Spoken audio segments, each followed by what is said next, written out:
Mesdames, Messieurs, bonsoir et bienvenue à l'invité de la semaine sur Canal 2 International. Vous le savez déjà grâce aux informations, la faculté des lettres et sciences humaines de l'université de Douala accueille depuis cette semaine l'entrepreneuriat estudiantin sous le thème défis et enjeux. Il est question pour cette faculté-là de revoir le statut d'un étudiant entrepreneur. Et nous avons le plaisir aujourd'hui de recevoir le doyen de la faculté des lettres et sciences humaines de l'université de Douala.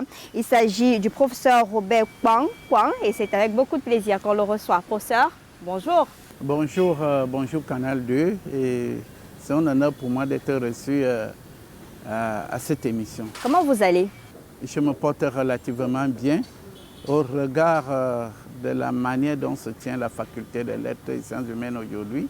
Nous sommes en train de boucler en apothéose l'année académique et actuellement se tient la 3e édition de la semaine de l'entrepreneuriat des étudiants de la faculté des lettres et sciences humaines. D'accord. Avant d'arriver à cette semaine-là, on sait que vous êtes doyen de cette faculté. Ça se passe comment en tant que doyen? En tant que doyen, ma mission consiste à appliquer la politique gouvernementale dans le sous-secteur de l'enseignement supérieur et concernant particulièrement l'établissement faculté classique socio-humaniste qu'est la faculté des lettres et sciences humaines. Donc il y a une politique gouvernementale et moi, en tant que chef d'établissement, ma mission est de l'appliquer sous l'autorité de monsieur le recteur qui est le chef de l'institution. D'accord. Et vous avez organisé donc, c'est la 3e édition? C'est la 3e édition de la semaine de l'entrepreneuriat des étudiants de la faculté des lettres et sciences humaines. Quel est l'état des lieux même de cet entrepreneuriat sur le plan estudiantin? Alors, il faut savoir que les établissements socio-humanistes au départ n'avaient pas vocation d'une formation entrepreneuriale. Mais il y a eu évolution dans la politique gouvernementale. Et avec la loi d'orientation de 2001, avec le DSE, la stratégie sectorielle de l'éducation et de la formation, la SND, et récemment l'arrêté du Premier ministre et chef du gouvernement réorganisant ProAct, les établissements facultaires sont dans l'obligation de donner une formation managériale, une formation entrepreneuriale pour booster l'entrepreneuriat au Cameroun, pour former les acteurs de l'émergence du Cameroun. Ça se fait concrètement comment? Parce qu'on parle de lettres, on parle de sciences humaines et ça ne cadre pas quand on parle d'entrepreneuriat, on voit plus l'ESSEC. Comment est-ce que vous matérialisez cela au niveau de la faculté des lettres? C'est tout un processus. Nous avons commencé d'abord par une refonte totale du programme de la faculté des lettres et sciences humaines. Et cette refonte a été faite avec la participation des organisations patronales, des entreprises et même des administrations. Nous avons organisé les ateliers université-entreprise. En fait, c'était université-faculté des lettres pour revoir les programmes et insérer les unités d'enseignement relatives à l'entrepreneuriat, au management. Donc, c'est tout un processus, niveau 1, niveau 2, niveau 3. Et à la fin du cycle licence, chaque étudiant doit soutenir un projet d'entrepreneuriat. Donc, nous avons procédé à la refonte des programmes. Nous avons fait appel aux professionnels pour nous aider dans la formation à tout point de vue. Ils dispensent des cours, ils accueillent nos étudiants en stage et ils participent au séminaire de renforcement des compétences en entrepreneuriat. Justement parce qu'on est dans la formation, adéquation, formation, emploi. Et dans notre quotidien, vraiment, c'est difficile pour les personnes qui ont fait lettres et sciences humaines de se retrouver en entreprise parce qu'on dit on veut plus de techniciens, on veut plus de personnes suffisamment outillées, formées à un certain type de métier. Non, ce n'est pas si difficile que ça, tout dépend de la formation. D'ailleurs, vous serez surpris d'entendre que les socio-humanistes sont les mieux placés pour créer des entreprises.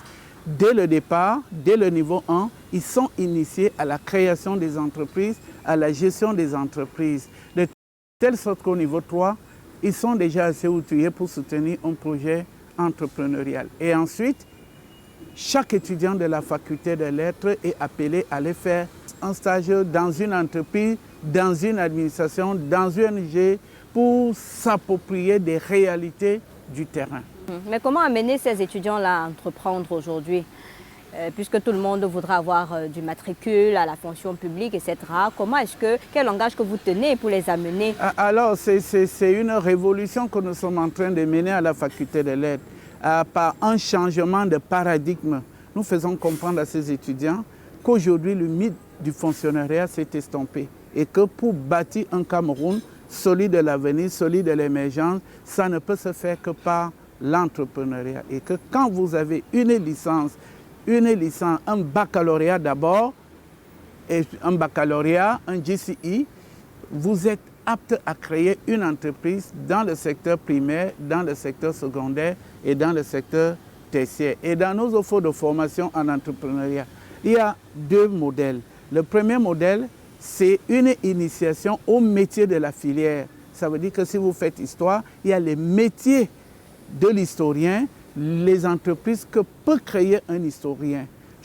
C'est la même chose dans toutes les autres filières. Maintenant, il y a aussi une formation transversale, c'est-à-dire qu'on soit historien, qu'on soit géographe, qu'on soit sociologue, il y a des entreprises qui peuvent créer au même titre que tous les autres, dans le primaire, dans le secondaire et dans le tertiaire. Mais nous privilégions beaucoup plus le secteur primaire et le secteur tertiaire parce que dans ces secteurs-là, créer une entreprise ne nécessite pas à proprement parler des fonds énormes, mais beaucoup plus la volonté et la détermination et surtout l'expertise. Et c'est cette expertise que nous sommes en train de leur donner à travers une formation rigide en entrepreneuriat et au management. Est-ce que le message passe? Parce qu'aujourd'hui, vous avez des enfants qui ont réussi au baccalauréat. Pour certains parents, le choix sera très difficile. Est-ce qu'il faut amener l'enfant à l'université, notamment à la faculté des lettres? Est-ce qu'il faut l'amener ailleurs dans une formation professionnelle directement? Il y a des questions qui fusent un peu de partout et il faut véritablement les convaincre. Il faut venir au campus. D'ailleurs, la semaine prochaine commence la soutenance des projets d'entrepreneuriat pour les étudiants finissant du cycle licence. Vous allez voir la qualité des projets et même en ce moment se tient la semaine de l'entrepreneuriat. Allez au campus, nous avons déjà plus de 200 start-upers au niveau de la faculté des lettres et dans tous les secteurs. Mais après on dit que ça reste là-bas à l'université, il n'y a pas de financement, il n'y a pas de débouché, ça n'avance pas, les projets sont là, mais la suite, ça ne marche pas. Et qui vous a dit qu'il n'y a pas de financement? Il y a bel et bien des financements, mais il faut d'abord avoir une expertise et il faut savoir où aller chercher des financements. Il y a les programmes nationaux de financement de l'entrepreneuriat jeune. D'ailleurs, le ministère de l'Enseignement supérieur vient de se doter lui-même d'un programme de financement de l'entrepreneuriat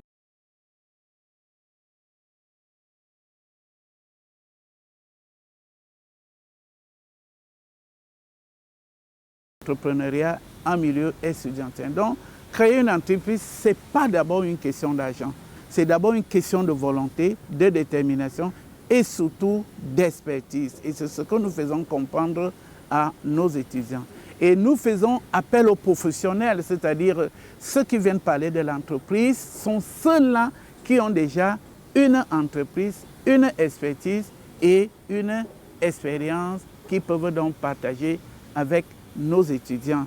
Et je peux vous dire qu'aujourd'hui, les étudiants de la faculté des lettres de l'Université de Loire parlent entreprise sans complexe avec les étudiants, par exemple, de l'ESSEC, qui est une business school que vous avez parlé tout à l'heure. Ils n'ont plus de complexe de parler d'entrepreneuriat ou alors de projet entrepreneurial. Depuis que vous avez démarré avec ce concept-là, revoir complètement la formation pour axer sur l'entrepreneuriat, est-ce qu'il y a des jeunes qui sont déjà insérés au niveau des entreprises avec lesquelles vous travaillez? Mais bien évidemment, il y a des jeunes qui sont... Vous avez des exemples dans les secteurs...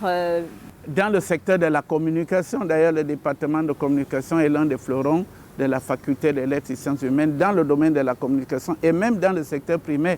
Il y a beaucoup de nos produits qui ont été recrutés dans les agro-industries. Il y a d'autres qui sont devenus des intermittents des agro-industries et qui sont même des partenaires parce qu'ils ont créé leur start-up. Aujourd'hui, les défis au niveau de votre faculté, vous qui portez un projet aussi lourd, et qui correspond à la politique actuelle pour l'insertion socio-professionnelle des jeunes étudiants, c'est quoi? Alors, j'allais rectifier.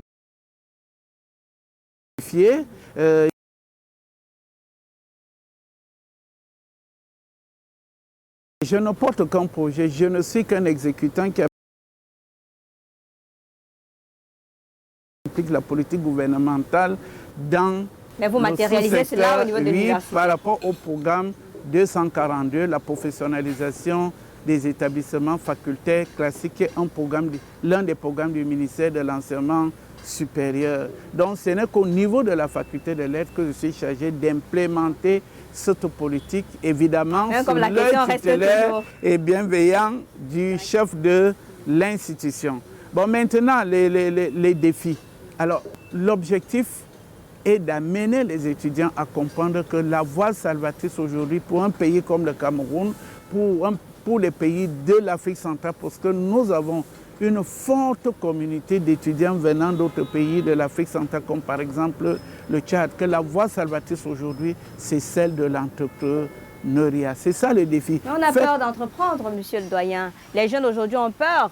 Ils voudraient être influenceurs, ils voudraient avoir de l'argent et tout, avoir des grosses voitures. Entreprendre, c'est le risque. C'est un saut vers l'inconnu. Nous leur faisons comprendre qu'il n'y a pas de risque zéro et qu'il ne faut pas tomber dans la facilité. Vous avez parlé des influenceuses, oui. Mais ça c'est un mirage, hein, et qu'ils doivent avoir des pieds sur terre et qu'aujourd'hui, un étudiant doit aborder avec sérénité ses études et pour un avenir meilleur, vraiment, il faut qu'il s'applique, il faut qu'il étudie, il faut qu'il comprenne que les lettres ne se limitent plus à l'histoire classique, mais il y a une histoire managériale. Les lettres ne se limitent plus à la géographie classique, il y a une géographie, effectivement, et vous allez comprendre que dans d'autres pays, les socio-humanistes sont ceux qui créent le plus d'entreprises parce qu'ils ont des capacités d'assimilation beaucoup plus faciles que les étudiants des autres filières. Par exemple, ceux qui font les mathématiques, ceux qui font les physiques, ils ont beaucoup plus de difficultés à assimiler les notions managériales, entrepreneuriales par rapport aux socio-humanistes. Et nous sommes là pour le leur faire comprendre. D'accord. Ça veut dire que les parents qui nous regardent aujourd'hui, puisque chaque fois maintenant le discours c'est qu'on allait vraiment aller perdre un peu le temps à l'université, le temps de voir ce qu'il y a lieu de faire. Alors c'est un mauvais discours. Et je peux vous assurer aujourd'hui que l'université est la meilleure voie d'investissement pour l'avenir des enfants. Donc un homme qui a des enfants, l'idéal c'est de les envoyer à l'université, qu'elle soit publique, qu'elle soit privée, mais moi j'exerce dans une université publique.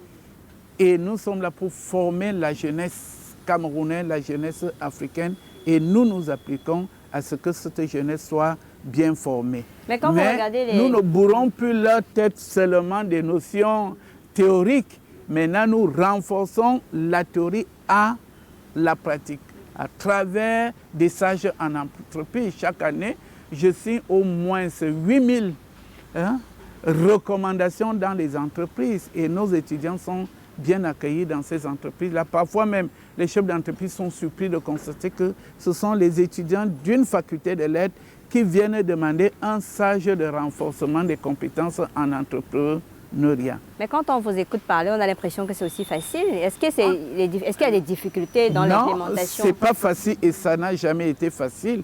La première difficulté était d'abord interne, amener les enseignants et même certains responsables à comprendre que nous avons l'obligation de donner une formation managériale, une formation entrepreneuriale. Et ensuite, amener les organisations patronales à l'université pour l'atelier université-entreprise. Amener les entreprises à nous faire confiance, à travailler avec nous pour revoir nos programmes, pour intégrer les unités d'enseignement ayant trait à l'entrepreneuriat. Ça, c'était d'abord la première difficulté.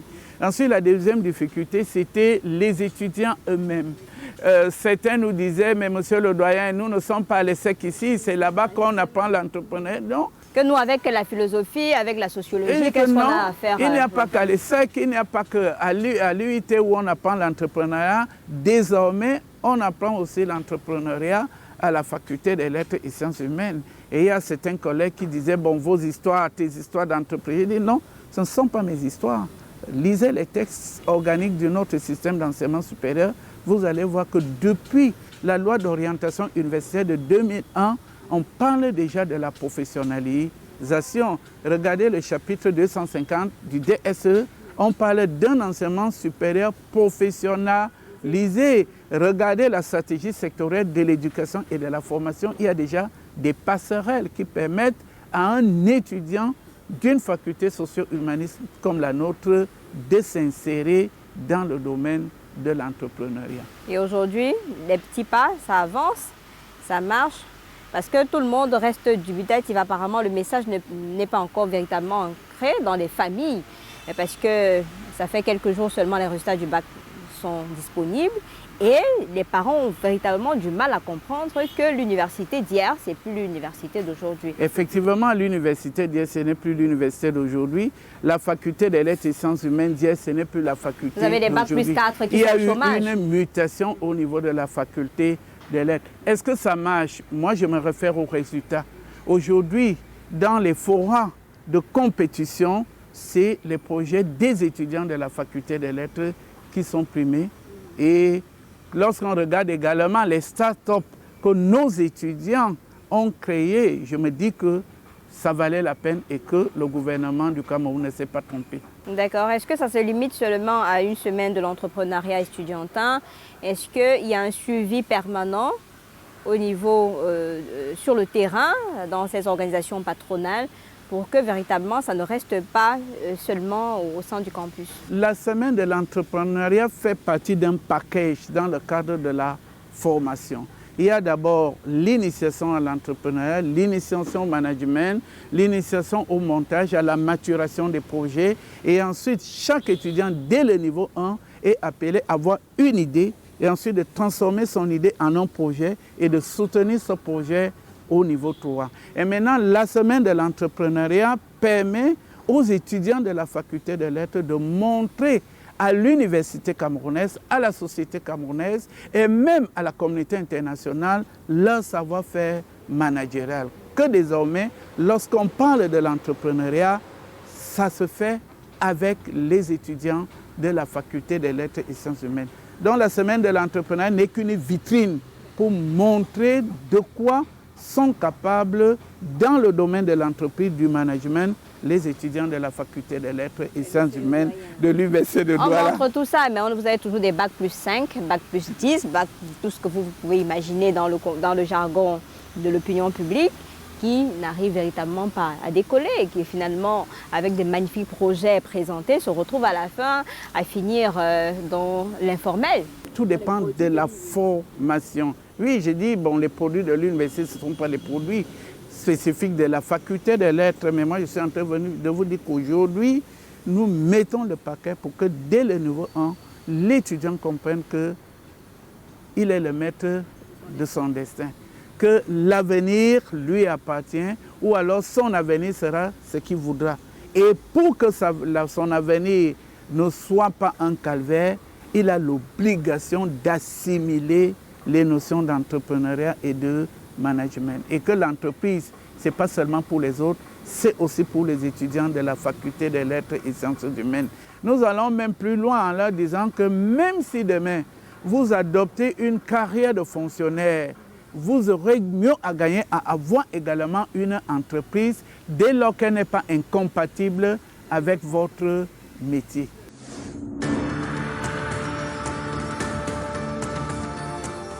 Monsieur le doyen, je viens devant vous avec un jeune étudiant, en fait un futur étudiant.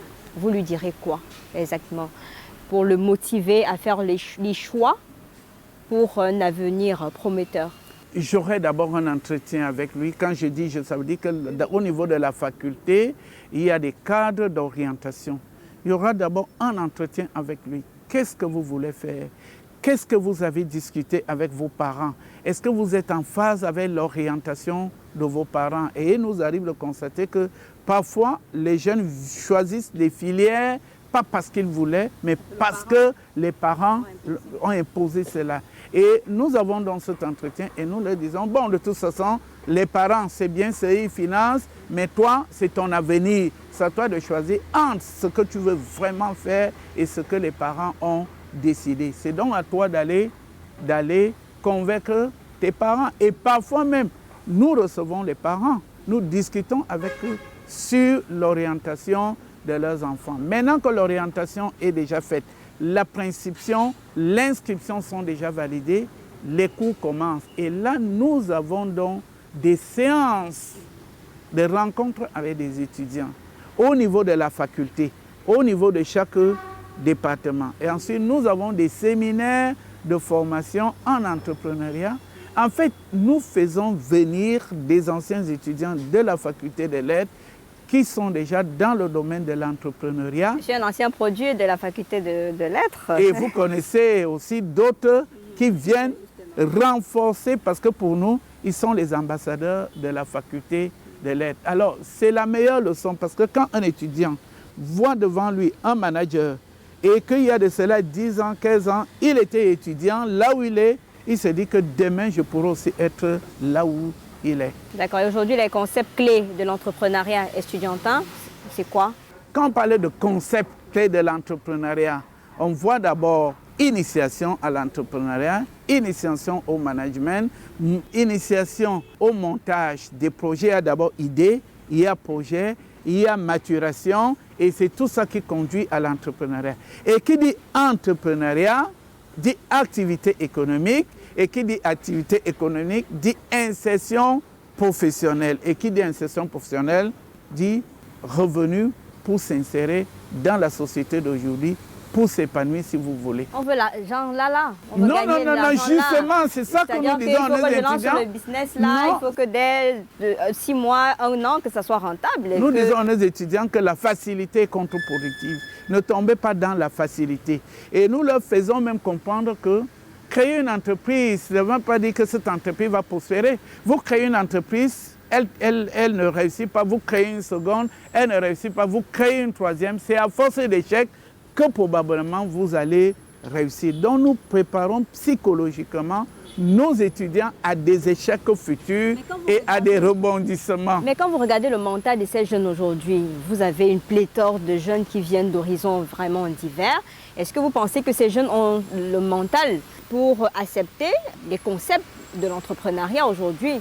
Parce que c'est chacun qui a des besoins pressants. Alors, nous ne disons pas que sur les 8000 étudiants que compte la faculté des lettres et sciences humaines, année académique 2022-2023, nous allons former 8000 entrepreneurs. Non, nous ne sommes pas si naïfs pour le croire. Mais nous disons, nous devons faire comprendre à ces étudiants qui sont capables de créer une entreprise. Nous leur donnons des aptitudes pour pouvoir se lancer dans l'aventure de l'entrepreneuriat. Et nous leur disons également que ne pensez pas que vous allez réussir dès le premier coup d'essai. Vous allez échouer.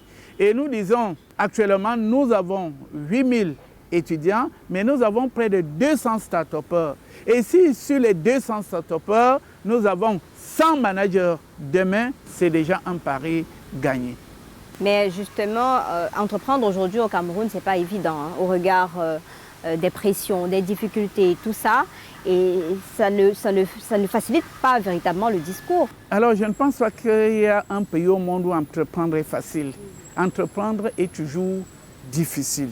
Mais on se dit qu'on s'est doté des moyens pour dépasser ces difficultés. Et le Cameroun est même aujourd'hui un pays où il y a tellement d'opportunités en termes d'entrepreneuriat. Bon, dernièrement, j'ai reçu un coach qui est venu voir ce que nous faisons en faculté.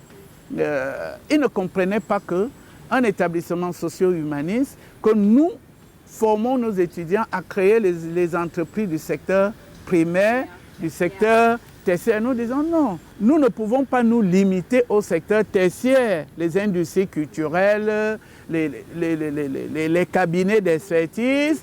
C'est bien de le faire, mais nous faisons comprendre également à nos étudiants que, à défaut d'un cabinet, à défaut d'une structure de transformation qui nécessite des moyens très importants qui ne sont pas toujours à la portée de l'étudiant débutant. Vous pouvez aussi commencer là où c'est plus facile, c'est-à-dire dans le secteur primaire. Et je crois que le développement d'un pays comme le Cameroun n'a pas encore exploré toutes les potentialités qu'offre le secteur primaire. J'étais à l'université de Douala avec vous, on a vu de magnifiques projets des jeunes, des réalisations avec la transformation du jus, la transformation de plusieurs produits avec des paquetages assez extraordinaires. Du coup, je me suis demandé, tiens, c'est la faculté des lettres où on disait que bon, il faut juste être professeur, enseignant, aller à l'école normale, mais c'est quand même un travail formidable que vous faites et on tient à vous féliciter là-dessus. Et notre souhait justement, c'est d'avoir une jeunesse dynamique. Parce que lorsqu'on créait les SEC à côté, c'était pour former des hommes d'affaires. Maintenant, si la faculté des lettres prend le relais, ce serait quand même une bonne chose. Bon, il y a également le fait que pour les lettres, parce que la faculté des lettres et sciences humaines a envolé lettres. Nous avons des langues étrangères, c'est-à-dire études germaniques, études ibériques, études italiennes, sans oublier également études bilingues, études francophones. La faculté des lettres a une nouvelle vision. C'est-à-dire nous ne formons pas seulement les spécialistes qui maîtrisent ces langues, mais nous formons en fait des partenaires au développement. D'accord. Alors on est presque vers la fin et je souhaiterais en tant que doyen de la faculté des lettres et des sciences humaines de l'université que vous portiez un message à ces étudiants qui vous regardent, ces futurs étudiants qui sont en train d'arriver et à la jeunesse de façon générale. Alors, moi, je veux parler au nom de la faculté des lettres en disant aux nouveaux bacheliers, au niveau titulaire du GCI, que la faculté des lettres, c'est le meilleur établissement aujourd'hui au Cameroun où on peut aborder les études d'enseignement supérieur avec sérénité. Venez, vous ne serez pas déçus. Pour ce qui est de l'entrepreneuriat, parce que c'est ce volet. Pas seulement de l'entrepreneuriat. C'est ce volet entrepreneuriat, parce qu'aujourd'hui, tout le monde veut être à l'abri du besoin. Et pour être à l'abri du besoin, il faut entreprendre.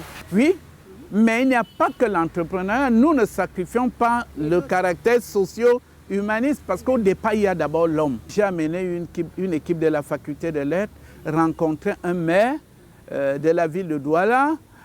Il nous a posé la question de savoir, mais qu'est-ce qui se passe chez vous là-bas à l'université? Vous avez la gestion des ressources humaines. Il y a tel établissement qui a la gestion des ressources humaines. Quelle est la différence? Je lui ai dit, monsieur le maire, la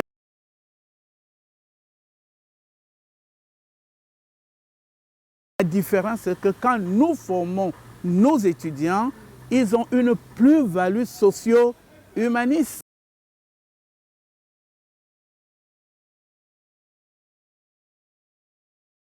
On vous souhaite beaucoup de courage et merci de continuer à former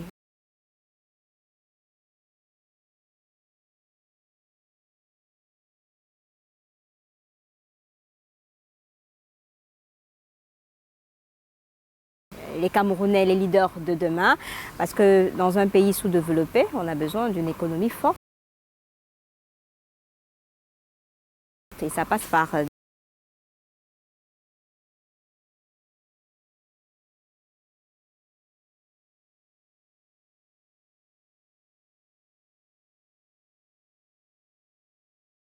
des jeunes que vous formez.